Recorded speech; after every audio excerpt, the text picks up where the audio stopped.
ends the initial part, introduction part of the Industrial Day. So the next part will be a roundtable in French, from research to innovation, how to support researchers in entrepreneurship and industrialization. So we have the pleasure to have François Legrand from IRT Nanoelectronics in Grenoble, who helped us to set up this roundtable, and I let François to lead all this roundtable. Merci beaucoup.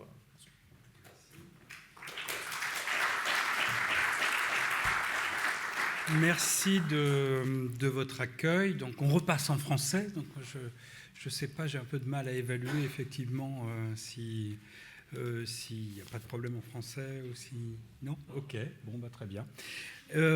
Donc on m'a proposé d'animer cette table ronde qui finalement va venir éclairer, détailler un peu tout ce que Vincent et Luciane vous ont dit là. On va essayer de l'illustrer et puis aussi de recueillir les recommandations et les témoignages de 5 de nos structures de soutien par rapport au PEPR SPIN. Donc je propose d'accueillir Laurent Béchou, qui est donc chargé de mission ingénierie des systèmes électroniques. Ah oui, alors ça va être plus simple. On passe à la slide suivante, c'est ça ? Voilà. Donc Katia Carnielli, conseillère transfert de technologie au SGPI. Hugues Métras, directeur de l'agence de programme ASIC pour la recherche sur les composants, systèmes et infrastructures numériques. Je le dis en entier pour que tout le monde soit bien. Au début, en tout cas. Après, on utilisera les acronymes. Sergio Nicoletti, chargé de mission électronique à la Direction générale des entreprises. Bonjour Sergio. Et Fabien Boulanger, qui est responsable secteur filière numérique à BPI France. Alors, pendant que vous vous installez, j'avais envie de faire une blague, parce que je me disais je me demandais si moonshot, c'était vraiment le bon terme, parce qu'on a vu avec Artemis que, finalement, quand on fait un moonshot, ça revient quand même sur Terre, ça ne reste pas en orbite. Donc... Bon, après, c'était l'objectif de la mission. Alors, j'ai réfléchi pendant qu'on préparait tout ça. Il va falloir que je me mette là, je pense, mais il me faudrait un micro, et il y en a suffisamment. Voilà. Parce que, bon, qu'on fasse une forme de dialogue quand même, parce que sinon, si je vous pose des questions alors que je suis dans votre dos, ça ne va pas être pas tout à fait ce qu'il faut. Il n'y aura pas de questions dans la salle, mais par contre, l'objectif... on pourra si on a le temps alors, mais on va devoir cavaler. Et l'objectif, en tout cas, c'était aussi de déployer peut-être des échanges après, à la pause café, qui aura lieu juste après. Alors, on vous a adressé 4 questions, mesdames, messieurs. Vous avez répondu copieusement, un peu trop copieusement. Du coup, on a sélectionné 3 questions pour lesquelles on va donc faire 3 tours de table, en quelque sorte, en essayant de faire en sorte que vous soyez bien complémentaires les uns des autres. Alors, le premier, puisque c'est une journée consacrée aux aspects industriels, aux enjeux industriels du PEPR Spintronic, donc concerne ce domaine. Comment s'assurer du transfert des connaissances vers le milieu industriel? Comment capitaliser les travaux de Spin vers un gain économique, l'essaimage, le lien vers les industriels, donc ce que vous avez évoqué dans les grandes lignes. Alors, votre site web, moi j'ai repris simplement ce qui est dit, la phrase générique. La Spintronic est déjà utilisée dans plusieurs dispositifs numériques. Mémoire magnétique, on l'a vu tout à l'heure, stockage magnétique, capteur. Et on dit que, donc on parle de large déploiement dans les secteurs de l'automobile, de l'aéronautique, de la robotique, des biotechnologies et du médical. Comment est-ce qu'on peut créer le cadre pour capitaliser sur les acquis du PEPR, pour étendre les domaines d'application? Et en particulier, donc, la question s'adresse à BPI et à DGE, qui sont peut-être les 2 structures qui sont le plus positionnées en direction des entreprises. Alors peut-être, Serge, pour commencer sur cette question... Oui, merci. Toi, tu parles de POC. Tu m'as parlé de POC. Oui, j'ai parlé de POC parce que je pense que c'est la première étape à franchir. Si vous voulez vraiment... Moi, je me pose toujours dans une posture assez valorisation des recherches. Donc, je pense que la première question qu'il faut se poser, c'est comment on va utiliser les résultats de la recherche vis-à-vis d'une application et comment on peut le valoriser a posteriori. Ce n'est pas le seul résultat. Bien sûr, le résultat scientifique est très important. Je ne veux pas dire le contraire. Mais si on pense qu'il y a des possibilités pour l'exploiter, au-delà du résultat scientifique lui-même, il faut se poser dans l'idée, il faut s'organiser pour dire je vais montrer comment ça marche et je vais protéger les résultats de ma recherche vis-à-vis d'une potentielle exploitation a posteriori. Donc un POC, c'est une forme de démonstration. C'est une démonstration et c'est aussi, s'il y a la possibilité, une opportunité pour gagner en propriété intellectuelle, industrielle. Donc je pense que les deux aspects sont vraiment fondamentaux pour penser pour la suite à exploiter les résultats que vous avez obtenus. Alors par contre, tu mentionnes un manque d'acteurs technologiques. Alors Vincent Cross a montré 5 acteurs là, dans l'écosystème du PEPR. Mais... Je précise majeur. Je pense que les industriels français du secteur, les gros industriels français du secteur ont fait des choix différents. Alternative. Donc, je pense que quand je mentionnais ça, je pensais notamment au fait qu'il reste quand même une place ou des places pour que des nouveaux acteurs puissent émerger au niveau national. Et je pense que nous... Alors, une suggestion peut-être pour aller les chercher ? Je pense que ça doit venir de la communauté. On voit, il y a récemment des startups qui se sont présentées sur ce type d'application. Nous, on est là en tant que DGE pour les soutenir en collaboration avec BPI, qui est notre partenaire pour la mise en exécution des programmes. Et je pense que Fabien sera beaucoup plus à mesure de vous en parler de manière détaillée. Voilà, Fabien Boulanger, du coup, la transition est toute trouvée. Oui, donc effectivement, on a pour faire un pas en arrière, on a vraiment un cadre global là, de France 2030 qui a été largement souligné avant, qui est extrêmement structurant. Et je pense qu'un des leviers principaux, c'est d'utiliser ce cadre-là qui nous apporte énormément. Donc effectivement, des PEPR exploratoires dont on a exprimé la nouveauté, la pertinence.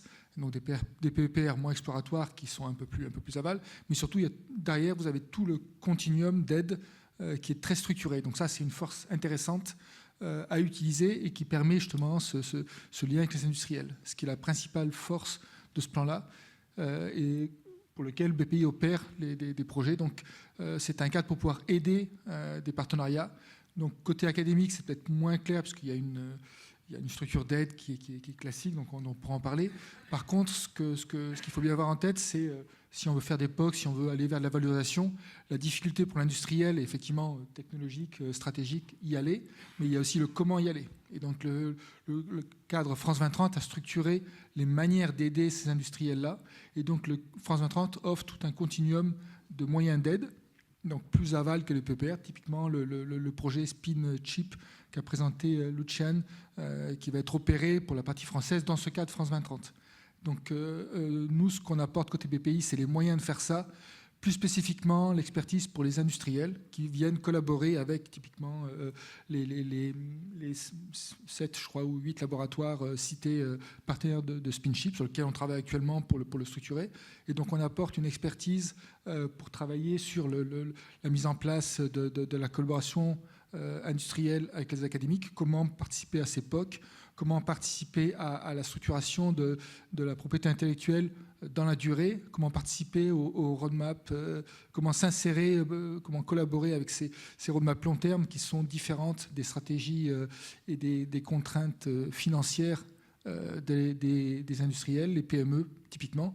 Et donc, dans le cadre de France 2030, on a toute une palette de moyens d'aide qu'on apporte aux industriels pour collaborer avec les académiques sur ces domaines-là, qui sont sur l'API, sur la finance, sur la durée, sur le suivi, sur l'aspect structurer un programme de collaboration et arriver à le réorienter sur des sujets très amont comme celui-ci.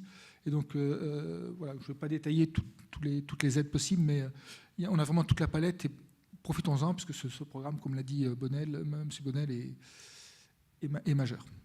Mais donc, pour revenir à la remarque de Sergio sur peut-être le regret qu'il n'y ait pas un acteur majeur, même si on a vu qu'il y a, par exemple, il y a Global Foundries qui est au board du PEPR, mais on parle d'implication là, vraiment dans des actions qui viseraient à transformer la recherche en produit. Est-ce que vous avez le moyen d'accentuer cette forme de sourcing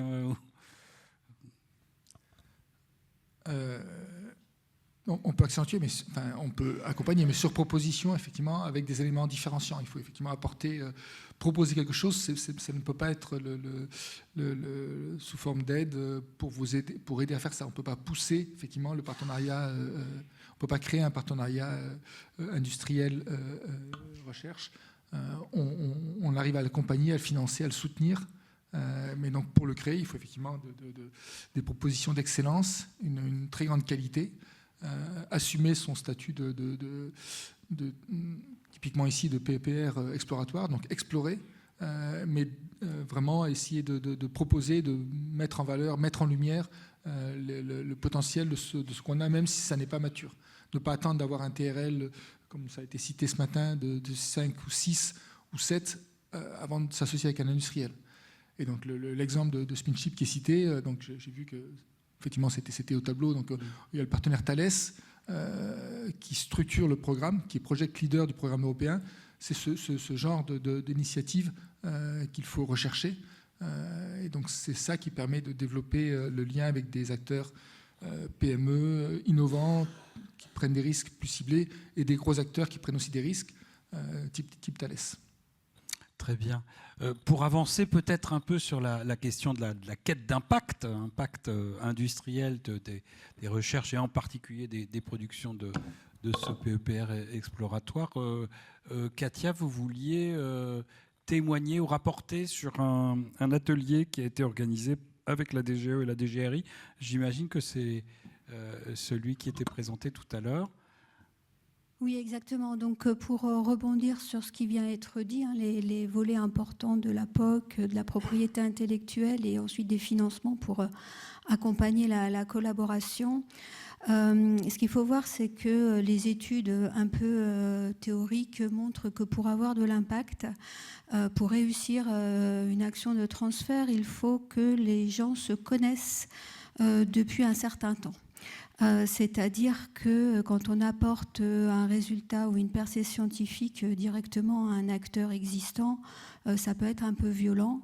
Et ce qu'il faut, c'est organiser la diffusion de connaissances sur un certain nombre de mois, sinon années. C'est pour ça que lors de l'atelier qu'on avait organisé au SGPI avec la DGRI et la DGE, l'idée c'était de voir tout ce qui pouvait être important de prendre en compte pour réussir un transfert le jour où il doit se faire. On ne peut pas l'anticiper non plus, ça dépend des résultats scientifiques, ça dépend de pas de la maturité de l'industriel, mais de sa propre feuille de route. Et de sa capacité aussi à aller sur le champ de l'innovation. Exactement, ça dépend du marché derrière, de sa solidité financière à T. Ça change beaucoup. Moi, j'ai travaillé dans le privé. Il y avait des programmes qui s'arrêtaient malheureusement pour des questions stratégiques pour l'entreprise. Et vous dites donc qu'il faut préparer les conditions de ça, même si on ne peut pas anticiper vraiment le basculement. On prépare au mieux. Après, ça va se faire le moment où c'est le moment de le faire, si l'industriel est existant. Mais c'est pour ça que différents champs sont à explorer. Donc, je suis contente d'avoir vu que le fait d'avoir mis un board industriel permet aussi de réfléchir sur ces questions, d'inclure des grands industriels ou des acteurs déjà présents dans la spintronique, permet aussi d'avoir de l'information et de faire connaître ce que fait le PEPR. Et il y a plein d'autres champs qui peuvent être les questions de normes, je ne sais pas si s'il y a des choses à anticiper de ce point de vue-là sur la spintronique. Moi, ce n'est pas du tout mon domaine, mais également des fois, ça peut être aussi l'acceptabilité ou comment préparer les populations à des grands changements et de ne pas créer un front contre une technologie. On peut voir sur la nano, des fois, il y a eu des choses assez négatives, les OGM également. Et aujourd'hui, c'était évoqué le fait que l'IA soit presque pointée du doigt pour sa forte consommation, c'est quelque chose qui devient très populaire comme message. Oui, mais en même temps c'est vrai, et en même temps il faut le traiter. Voilà. Donc en fait tous ces aspects, oui, ça nous oblige à faire mieux, à comprendre. En tout cas, tout ça, il faut l'avoir en tête pour réussir un transfert, en tout cas, et pour qu'il puisse se faire, en tout cas, côté SGPI, en France ou en Europe, principalement. Voilà. Donc, en incluant les usages, l'impact, finalement, une dimension sciences humaines et sociales. En fait, une technologie ne va pas s'imposer d'elle-même. C'est beaucoup plus complexe que cela. On peut avoir la meilleure technologie du monde. Voilà, ça ne va pas se faire tout seul. Et en tout cas, il faut mettre les meilleurs. L'argent, c'est important, c'est clair, pour aller vite. Mais également, les autres aspects sont aussi importants, les soutiens politiques, institutionnels et tout ce qui va avec, en fait. Et la connaissance mutuelle des différents mondes académiques et industriels. Oui, alors là, c'est ce que je retiens. Ouais. C'est une étude de l'INRAE qui est assez ancienne sur ces sujets-là. Ouais. On y reviendra. Laurent Béchoux, alors vous insistez sur la nécessaire continuité ou le continuum. Alors, j'enfonce ma porte ouverte. Donc moi, ça m'a rappelé des termes un peu anciens. On parlait de la vallée de la mort quand on regardait les TRL avec un déficit de financement au milieu pour faire le lien entre le laboratoire et puis ce que l'industriel pouvait saisir dans sa propre machine à innover.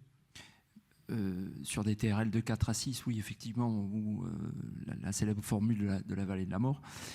Aujourd'hui, je vais rebondir sur ce qui vient d'être dit par Katia. Effectivement, je pense qu'un industriel s'approprie une technologie de laboratoire à partir du moment où il y a une préconnaissance de l'environnement dans lequel il évolue et avec qui il va évoluer, comment il va pouvoir tirer profit. Le lien, entre autres, se fait à partir du moment où il prend la technologie et il va la placer dans son environnement. Parce que là, effectivement, l'industriel est chez lui et sait quoi en faire. Dans un nouveau faisceau de contraintes. Exactement, voilà. Donc ça veut dire que, à mon avis, très tôt, et ça a été effectivement discuté avec dans la feuille de route de l'agence de programme notamment, très tôt, ou plus tôt, on va commencer à parler d'utilisation, de packaging, de préqualification potentielle des performances, de durabilité des performances. Tous ces mots qu'on n'a pas forcément toujours dans un laboratoire, parce que ce n'est pas l'objectif du laboratoire d'aller jusqu'à ces preuves de concept sur cet angle-là. C'est là que la valeur ajoutée d'un industriel, elle est extrêmement importante. Donc, un composant qui a des performances à l'état de l'art mondial, mais qui est impackageable, parce qu'à partir du moment où on va lui mettre, j'en sais rien, une couche de titane à l'arrière de la puce, ça dégrade complètement les performances, ça restera une curiosité technologique de laboratoire. Donc c'est là effectivement le lien. Donc il faut que les industriels... Alors, ça a été très clairement montré, le PEPR, effectivement, Spintronic, a un board industriel, ce qui est une vraie plus-value. On voit même une feuille de route avec des objectifs à court, moyen, long terme. Ça, c'est effectivement à discuter en fonction de l'intérêt que porteront les industriels. Ça peut aller plus vite pour certaines technologies. Donc ça, c'est une vraie plus-value. Et donc, l'encourager, c'est très important. Mais de l'autre côté, c'est aussi aux industriels à véritablement participer à ce board, à cette feuille de route, pour dire oui, je suis capable de m'en saisir, je suis capable d'utiliser des équipements, je suis chez moi, je suis capable d'utiliser des ETP pour pouvoir éprouver à minima cette technologie, voir s'il y a une notion de durabilité ou non. Est-ce que la performance l'est durable ou elle ne l'est pas? Voilà. Parce que c'est pour terminer, cette rétroaction vis-à-vis des entités du PEPA, je parle des laboratoires, elle est extrêmement importante. Faire un composant dont la performance ne tient pas, c'est relativement embêtant. Donc ça peut servir de véritable rétroaction technologique pour dire il y a un souci. Voilà. Et comment on peut à plusieurs, comment on peut le régler, ce souci. Voilà. Alors, dans PEPR, dans l'acronyme PEPR, il y a équipement, et vous insistez aussi sur le fait de favoriser l'accès à des plateformes technologiques mutualisées et renforcer les dispositifs de maturation et de pays. Mais sur les plateformes. Alors oui, parce que effectivement, on voit bien, les PEPR, à mon avis, ont eu cette vertu. C'est d'être un effet extrêmement structurant, d'abord sur les communautés qui parfois étaient dispersées. Pas toujours, mais souvent. C'est vrai en spintronique, c'était vrai en électronique.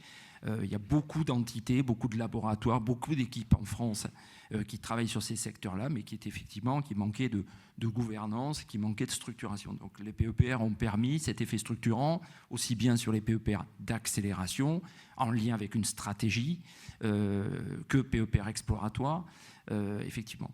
Donc ça, c'est le premier point. Le second point, c'est qu'ils ont une vertu. Moi, j'en suis 3 particulièrement, donc PEPR électronique, spintronique et réseau du futur.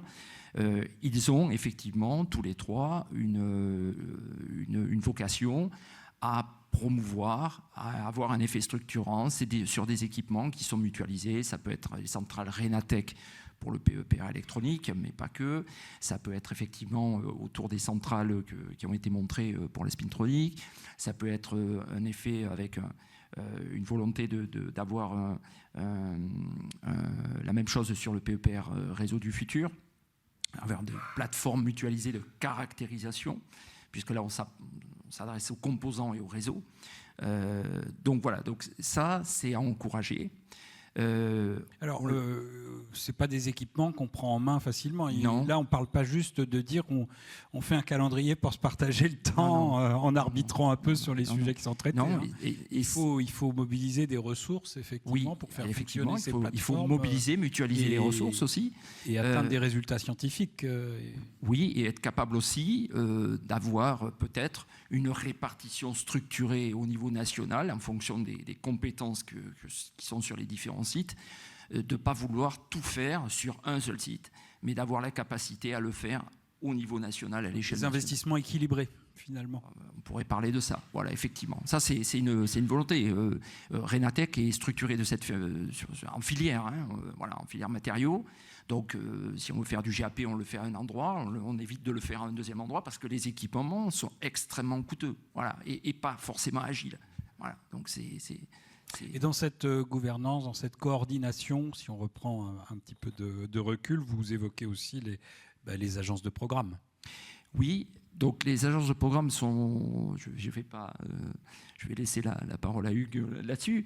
Les agences de programme, c'est à mon avis un des liens, c'est pas le seul, à côté des outils de valorisation, d'aide au transfert de technologie. C'est pas évident pour un chercheur de savoir faire du transfert, de valoriser ses travaux, de faire du transfert de technologie. Les SAT sont là, les organismes de recherche ont leurs services de valorisation. Les PUI, il ne faut pas les oublier, les PUI aussi, qui ont un effet plus local et régional avec les universités. On fait aussi de la recherche dans les universités, pas simplement dans les organismes de recherche, donc ça, il faut le dire. Ça, c'est le premier point. Et effectivement, je pense que l'agence de programme ou les agences de programme peuvent être un véritable lien pour accompagner la connaissance du tissu industriel et de l'écosystème industriel et des besoins, de savoir les identifier le plus vite possible, être vecteur de propositions de ce côté-là. Et puis, le second, c'est de connaître parfaitement l'écosystème académique et la recherche dans le domaine qu'ils adressent pour pouvoir être plus pertinent sur ce lien. Donc, faire les liens avec les CSF, par exemple. J'entendais parler des pôles de compétitivité. Ce sont aujourd'hui des acteurs majeurs de la connaissance du terrain industriel. Donc, ils doivent être impliqués de fait dans des boards industriels obligatoirement. Voilà. Donc, cette connaissance de cartographie qu'ils ont peut rapidement, à la fois sur les acteurs leaders, ETI, PME et start-up.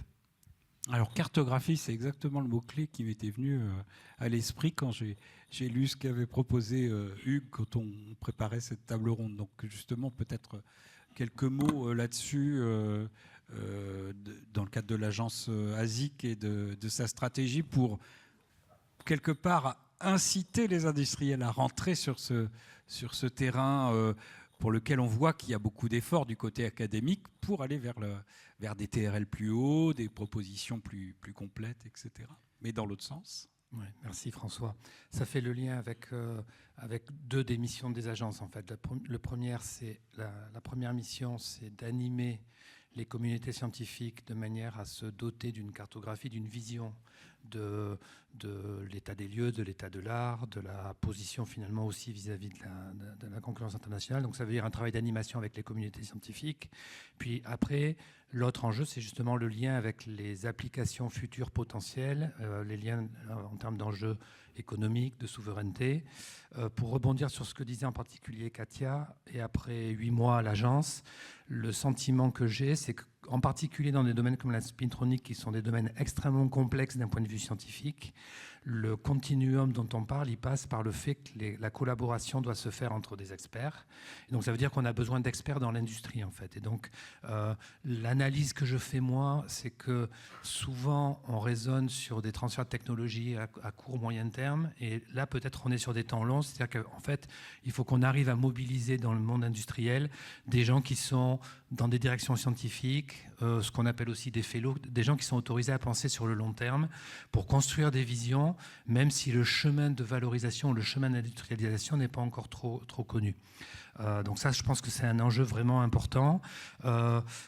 Et derrière, en rejoignant la question que tu posais à Fabien, c'est qu'en fait, il faut, et là, ça sera peut-être un des rôles de l'agence, mais de concert avec tout un écosystème, côté de la French Tech, côté des PUI, côté des SATT, c'est pour une fonction donnée, un objet, un produit potentiel donné, quel est le meilleur chemin de valorisation qu'on peut espérer dans le contexte national, dans le contexte européen et en fonction des acteurs qui existent. Est-ce que je crée une entreprise qui va plutôt être fabless, c'est-à-dire qu'elle conçoit, elle vend les produits, mais elle va s'appuyer typiquement sur un Global Foundries pour fabriquer, ou est-ce que j'ai une technologie entre les mains qui peut intéresser un acteur industriel qui, lui, est capable à terme de fabriquer. En Europe, on a des gens comme ST, comme Infineon, etc. Et ça, ces questions, il faut qu'on les traite objet par objet, en fonction, et aussi en fait en s'appuyant sur la volonté d'acteurs qui peuvent être des thésards, des anciens postdocs, de créer ou pas des nouvelles initiatives. Alors tu as prononcé le mot de coopération, mais j'ai envie de mettre en face ébullition, coopétition. Donc comment on fait, et est-ce qu'il y a aussi une carte à jouer avec une forme de concurrence, soit du côté académique, parce qu'on dit que finalement la compétition stimule, ou du côté industriel, en leur apportant, en leur proposant de saisir un POC par exemple qui leur fera avoir une différenciation par rapport à d'autres. Donc sur la notion de compétition, coopétition dans l'espace européen, disons. Je dirais que s'il n'y a pas d'intérêt pour un industriel, il ne prendra pas. Enfin, donc, je pense qu'il faut que l'objet du transfert lui apporte quelque chose par rapport à sa propre compétition qui est internationale également. Il y a la compétition côté recherche qui est dure, mais côté industrie, elle est dure également. Donc, de toute façon, il faut que l'objet du transfert apporte un plus significatif. Sinon, ça ne servira enfin, il ne mettra pas de l'argent là-dessus parce que c'est prendre un risque de changer quelque chose. Donc ça, il faut le voir pour construire le chemin d'impact, comme disait Hugues. Par rapport à l'Europe, moi, ce que j'ai... alors, c'est un peu théorique ce que je vais dire, mais je vois qu'il y a un beau réseau de chercheurs dans la Spin Factory. Là, je suis allée regarder ce que c'était... Quand j'avais analysé les PEPR, je m'étais un peu posé la question, est-ce qu'il y a des organisations au niveau européen ?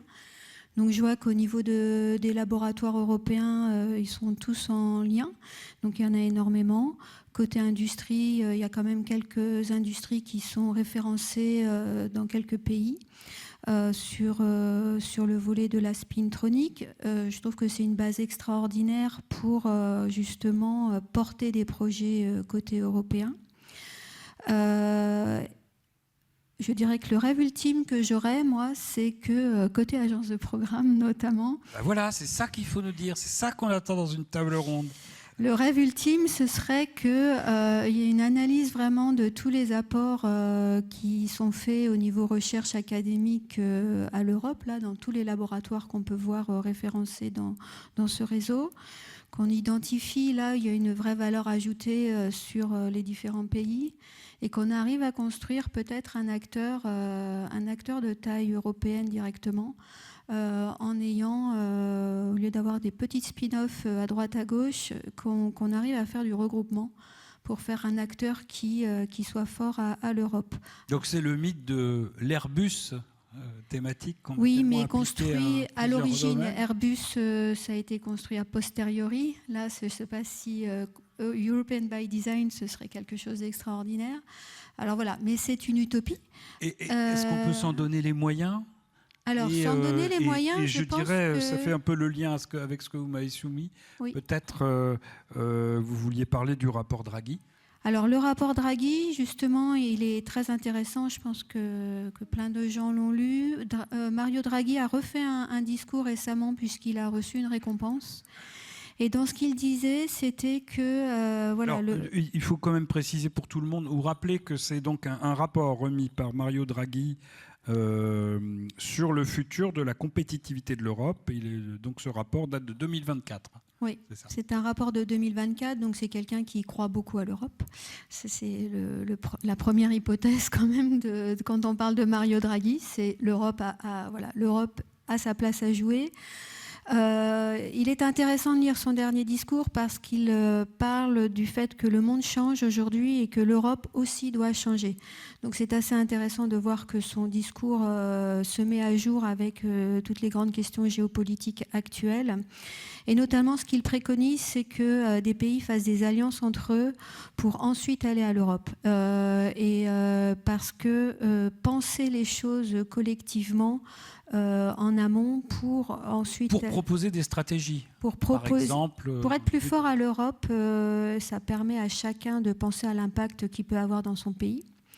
Et de faire ce type d'alliance, je dirais, d'abord penser une stratégie et ne pas penser l'Europe que pour aller chercher des financements, aujourd'hui pays par pays. Donc penser une stratégie par exemple en bilatéral et puis non, ça peut être monter plusieurs d'un pays. niveau ou en trilatéral. Enfin, oui. Moi je pense que la structuration de la recherche à l'Europe peut être une base pour essayer de penser ce type de choses dans des domaines... je dirais, de recherche dont les impacts sont plutôt dans une phase d'émergence. Voilà. Après, c'est à... Je vais rebondir en disant, c'est effectivement une question qu'on se pose au niveau de l'agence sur le rôle potentiel au niveau de l'Europe qui est double. Il y a comment pousser au nom de l'écosystème national des thématiques prioritaires qu'on a identifiées. Il y a beaucoup d'acteurs qui font ça, les grands organismes, certaines universités sont organisées. J'en parlais avec Katia tout à l'heure, il y a des points de contact nationaux. Ce qu'on se dit côté agence, c'est que quand on a travaillé sur un domaine, et donc on a fait à l'automne un travail de feuille de route pour la revue nationale stratégique, on fait un travail collectif, c'est-à-dire qu'en fait, on estime, on va dire, parce qu'il faut toujours être humble, qu'on a collecté un certain nombre d'informations auprès des communautés de recherche de manière relativement large, puisqu'on est en contact avec les PEPR, les GDR, etc. Donc on ne peut pas avoir 100% de la communauté, mais on a une vision collective. On a fait relire et voir ces documents par les CSF, voire par des industriels en direct, de manière à vérifier que les enjeux qu'on identifiait en termes de valeur économique potentielle étaient alignés. Sur la base de ces documents, on se sent à l'aise pour pousser des thématiques à l'Europe.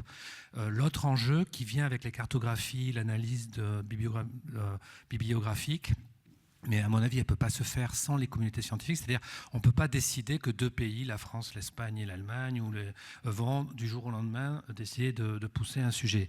Donc il faut laisser, je pense, les communautés scientifiques créer les liens naturellement à partir des travaux qu'ils mènent ensemble, des affinités. On dépend aussi de choses. Oui, on ne peut pas décréter de manière institutionnelle une collaboration, même si c'est bien le niveau institutionnel qui déclenche aussi les financements, le support et la reconnaissance. Mais il faut laisser le terrain. Il faut favoriser en fait l'échange entre les gens, parce qu'en fait, quand des gens intelligents se rencontrent, en général, à moins qu'il y ait des égos surdimensionnés, ils arrivent à travailler ensemble et à avoir envie d'avancer ensemble.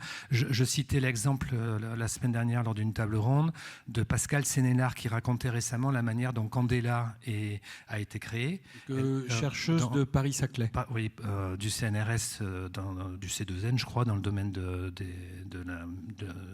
du quantique et de la photonique en particulier. Et elle disait qu'en fait, c'est la première valorisation de ces travaux, qui étaient des travaux de recherche à Mans, quand elle a commencé à faire ses premières sources photoniques de photons intriqués. Mais en fait, c'est d'autres chercheurs qui lui ont demandé s'ils pouvaient les utiliser, en fait. Et donc, en fait, c'est le monde de la recherche qui, petit à petit, l'a mise sur une voie de valorisation. Et si j'ai bien compris, quand Candela a été créé, c'était pour répondre à des besoins des communautés scientifiques. C'était pas du tout pour faire un ordinateur quantique, en fait, à la base. Mais en fait, elle a collaboré avec, je crois, un labo en Allemagne et un labo en Italie, puis peut-être un labo ailleurs dans le monde.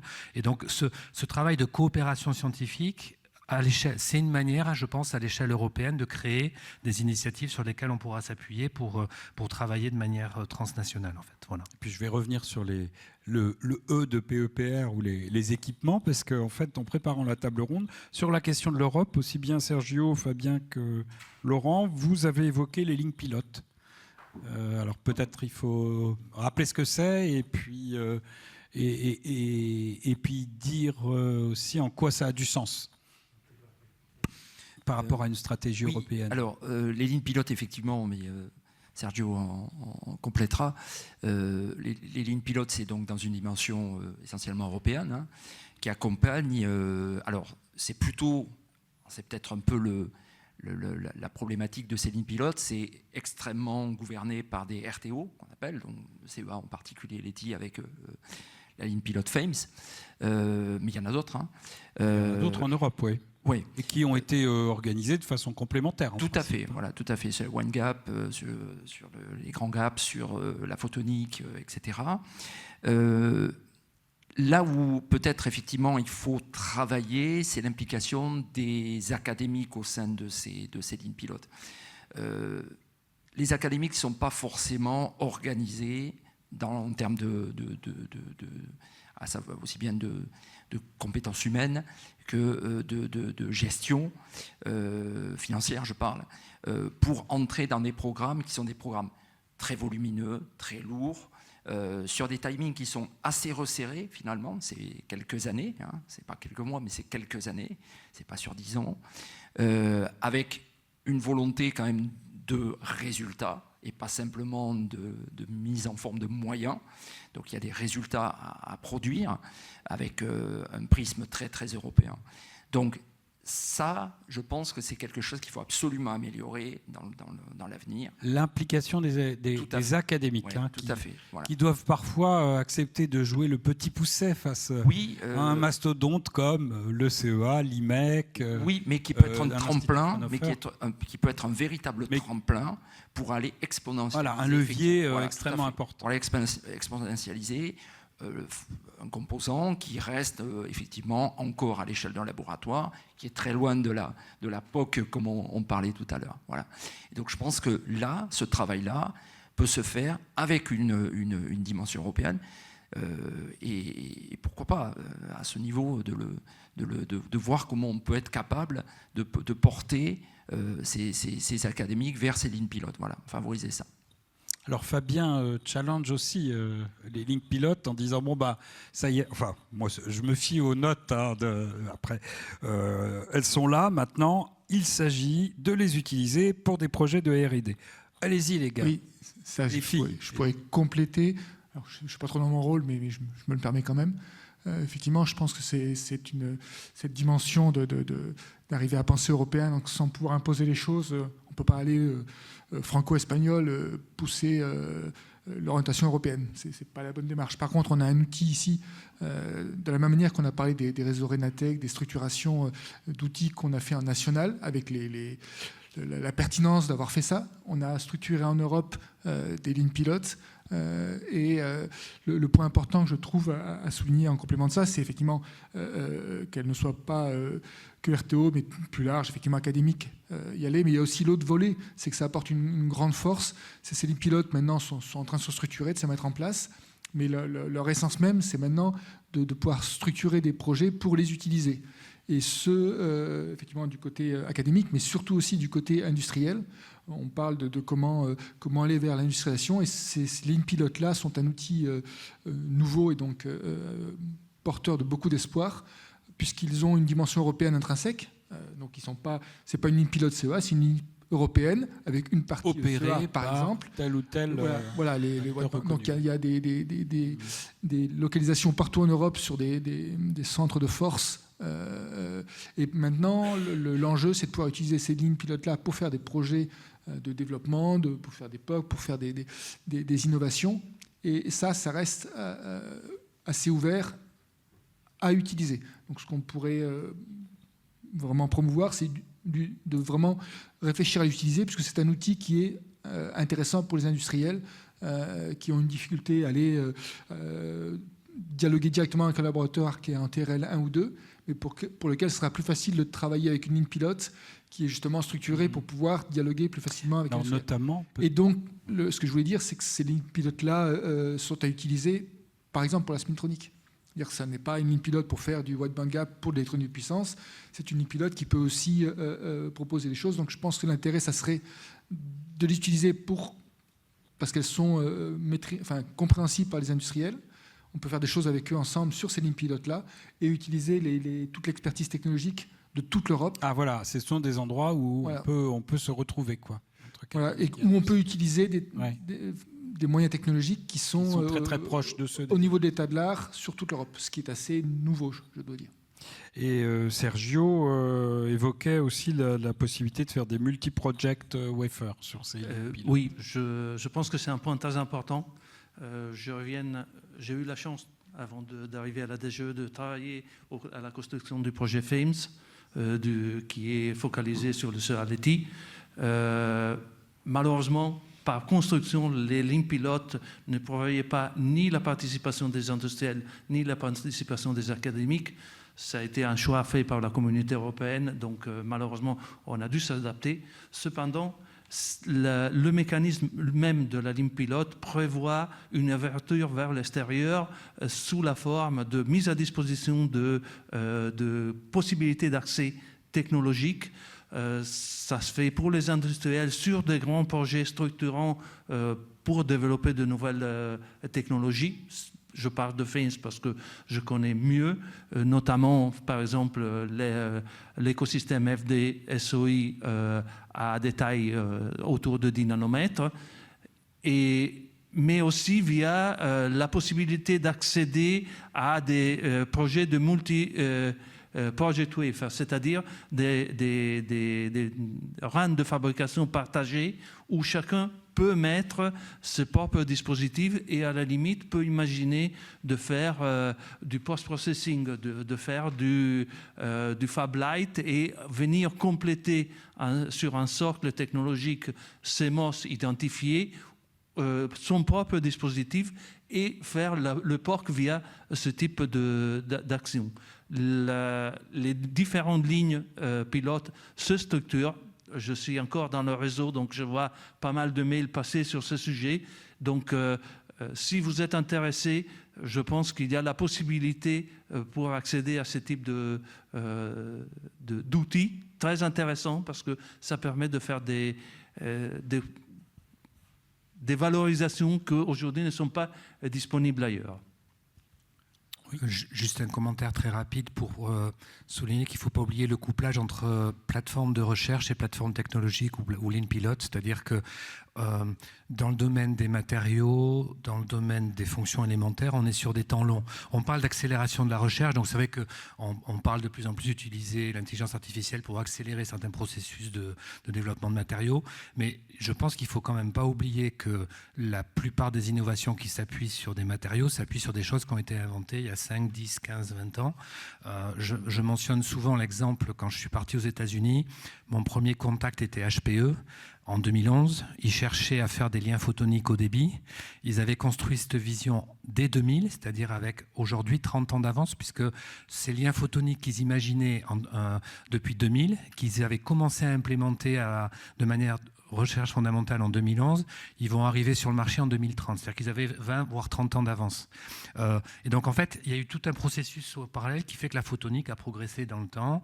Le marché n'était pas présent parce que HPE à l'époque, c'était un marché du HPC. Quand il allait voir un fondeur, il lui disait bon, j'aurais peut-être 50 machines par an, c'est tant de liens. Et donc le marché n'était pas intéressant, donc il faut laisser les choses avancer.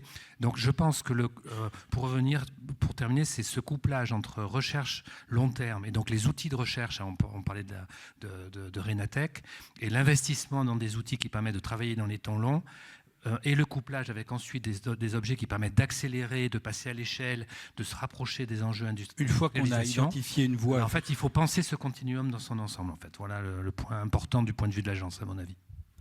Alors effectivement, tout à l'heure, Bruno Bonnel évoquait cette idée, c'était en particulier pour insister sur le caractère exploratoire du PEPR dont on parle aujourd'hui, mais cette nécessité de réfléchir à 5, 15, 20 ans. Est-ce que dans la construction, par exemple, des feuilles de route telles que tu le prônes, il y a cette possibilité, ou est-ce que c'est des choses qui sont vraiment... ou alors est-ce qu'il s'agit d'identifier des choses à court terme, je veux dire? En fait, c'est ce qu'on essaie de faire et ce qu'on va essayer de faire de manière plus systématique, c'est d'arriver à travailler avec les communautés de recherche pour voir avec elles si des sujets, soit à l'étranger, soit dans nos propres laboratoires, émergent et sur lesquels il y a un potentiel scientifique sur lequel on peut s'appuyer